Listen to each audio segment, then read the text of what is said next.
A promise is a promise, my friends, and I'm joining you again here on the same weekend. It's like these videos are just like firing off, aren't they?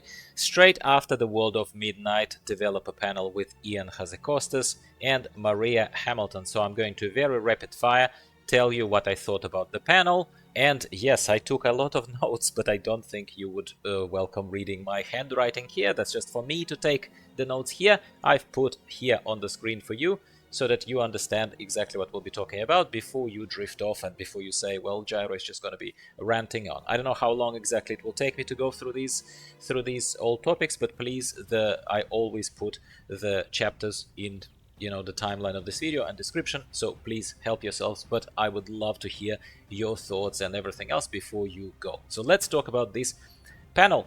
Overall, I can tell you I'm still very excited about Midnight, but I am disappointed in the panel. There were a couple of highlights for me that I'm absolutely going to talk to you about here. It's not going to be negative, it's just going to be truthful, honest, no BS, as I always offer my audience, which hopefully makes me a little bit different from the more high-profile, only good news selling to you creators. So yeah, bear with me. So first of all, let me just say, so in the previous video I kind of slammed Holly Longsdale.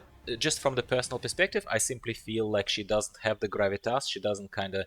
She is not my choice of a WoW leader, female or otherwise, who is standing there on stage presenting. As opposed to that, I would like to just give you an example. I love Maria Hamilton. I think she's cool.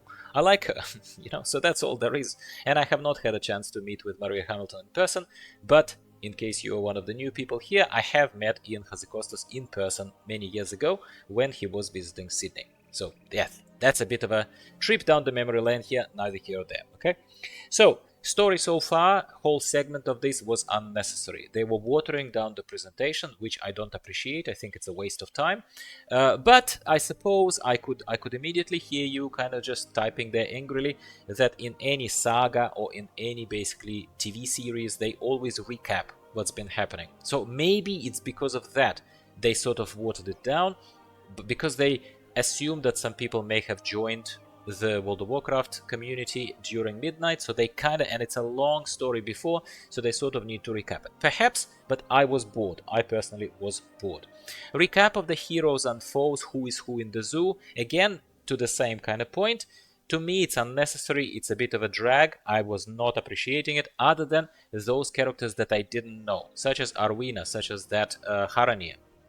She's new, she's interesting, I want to know. Also, say people like Umbric. We haven't seen Umbric in a long time, so right now hearing about Umbric and what he's doing there with the Void Elves is interesting for me. Otherwise, I think it's a little bit of a waste of time. Now, Haranir, while we're talking about this, I'm very, very excited about Haranir. Before you say that Gyro is poo-pooing everything again, I'm not.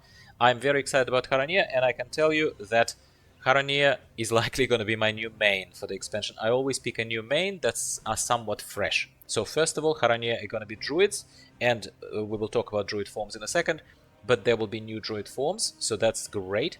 And they also have a really massive amount of information coming with their home zone and other kind of stuff that we sometimes don't even get that much extensive exposure to when we unlock another allied race.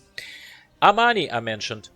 Listen, Amani are the biggest missed opportunity. I told you at the beginning of this that I think there were some missed opportunities here, too much watered down in this presentation, and Amani, since we're introducing Haranir, since we're introducing Amani Trolls, and they're literally just another recolor with a bit of cosmetics there, super interesting, amazing like culture in itself, yeah, subculture of trolls, let's call them.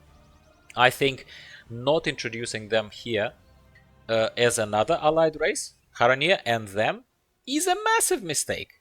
What the hell is going on? Amani Trolls should have been, they're practically, like, it's so on the nose. There is a whole zone, Zulaman, as well as, like, come on, man, like, do you know what I'm saying? You know what I'm saying. I don't need to rant on here, I have other points to cover, yeah? Basically, I think that recapping all the other remade zones, such as Blood Elf zone, such as other ones. I know hardcore Blood Elves, I don't want to offend you, you wanted to see what's happening to your favorite Silvermoon City, which visually, from what was presented on the screen, come on, raise your hand and tell me, it looks dramatically different to you compared to now. It doesn't, mate.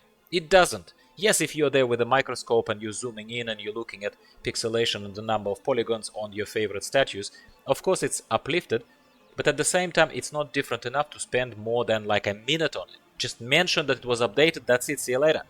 They should have focused on what we have never seen before, is my point.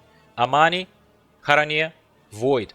Yes, we've seen Void before, but Void has not been visited, and Void is a main feature of this expansion, so it had to be focused on a lot more than talking for ages about Bloody Silvermoon. Like, I'm sorry, I'm sorry, Blood Elves. I'm sorry, Blood Elves. I have a Blood Elf alt as well among my myriad of alts, okay? Now, they keep talking about this being pre-alpha. That's why they don't have enough spawning. Oh, imagine, oh, wait until you see our spawning.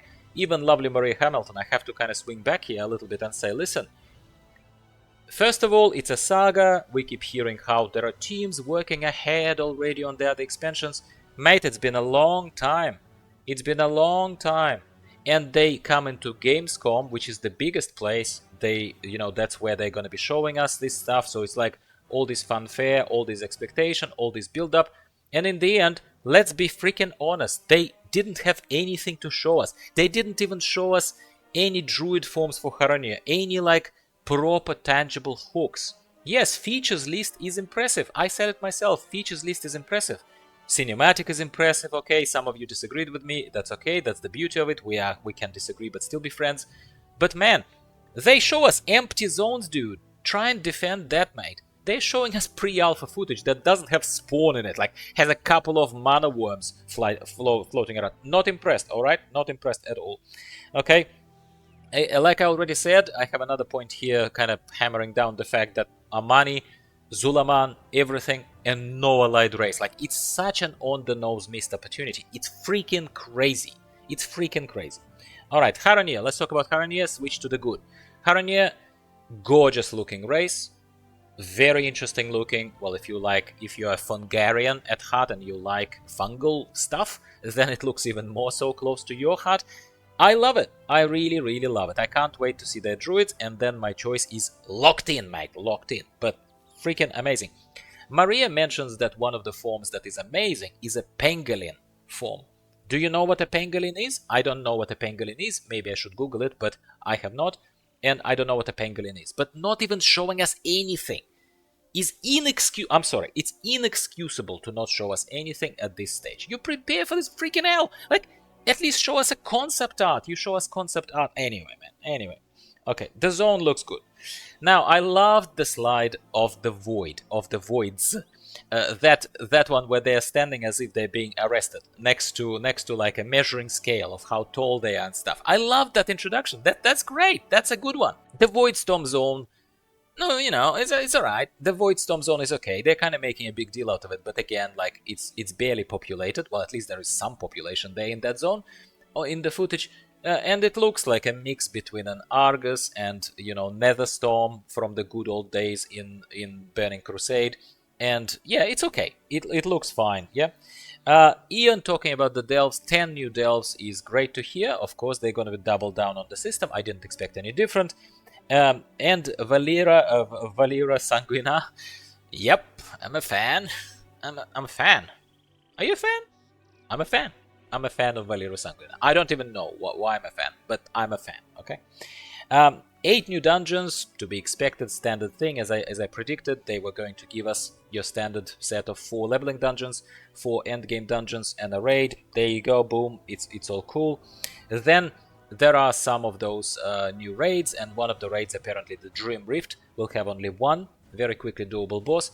Look, it's nothing to write home about too much, because it's an equivalent of having a world boss walking around. You still go there quickly and kill one boss. So if it's an instanced boss or if it's an open world boss, what's the big difference? Not that much of a big difference, so it doesn't require much of a fanfare. Now, if you say to me or come at me, bro, and say, well, Gyro, like you're saying, it's a bit wasted opportunity, you know, watered down presentation. Mate, it is a wasted opportunity because there are some other things that we know of and that they could have said a little bit more of, such as the Void Demon Hunter spec, the Devourer. I was keen to hear more about that Devourer spec. Why not? Why not talk to us a little bit more about what you chose to even announce? You have nothing to show? Nothing, mate? Just show us the footage from the freaking from the Manaforge raid, you know, where we're fighting those soul hunters. That even could suit to be like, oh, here is a gameplay of the new Devourer for you. By the way, don't mind all the players here. That among them is Ujar or somewhere there.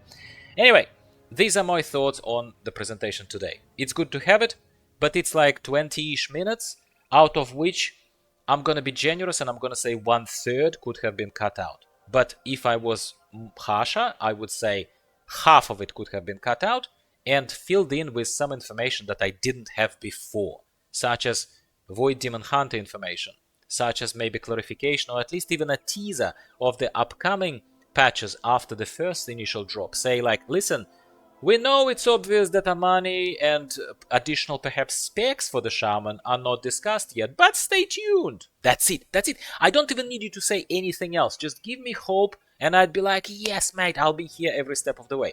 And right now I'm looking at this and my initial excitement after the cinematic was obviously very high, as it was designed to. It succeeded, it landed well for me. But now it starts slowly subsiding. That I see not much at all. I expected like an unpacked panel, like a big unpacked panel after this. And that you will struggle to defend the position to me, where you will say, oh no, that was enough, that was great. It was alright, but like there was half of it was just repetition, rehash. Half of it was empty zones, mate. And a lot of stuff that we know even is coming is not even shown to us, such as Druid forms, nothing on Demon Hunter, no obvious addressing of the obvious elephants in the room, such as if there are Haranir allied race, where are the Amani? They're literally just asking to be there. It's like literally just recolor and flick a switch, and they are playable, right? Anyway, that's all I think about this. Once again, we don't have to agree. I'm excited to talk to people who present constructive alternative opinions to me. Would love to hear from you in the comments below. As always, let's have a chat. And yes, I am coming back to both games. Just like Horde and Alliance coexist in one particular game, I will exist in my life with two games, which would be Path of Exile and World of Warcraft. If you're still watching and you're one of my regulars, first of all, you probably got used to it, but I'd like to explicitly mention it to you again. I will play both. I will produce content for Path of Exile, I'll produce content for World of Warcraft. Please do not panic. Do not go anywhere. If I still have your attention, you seriously are still at home. I will play World of Warcraft. So thank you very much for being with me today. Let me know what you thought about this developer panel. Maybe I have missed something. Maybe you have other links for me that you can share to some other sub-panels, whatever the hell else I may not have seen yet on YouTube. I would love to check in, connect, talk more about this. Thanks again. Talk to you next time.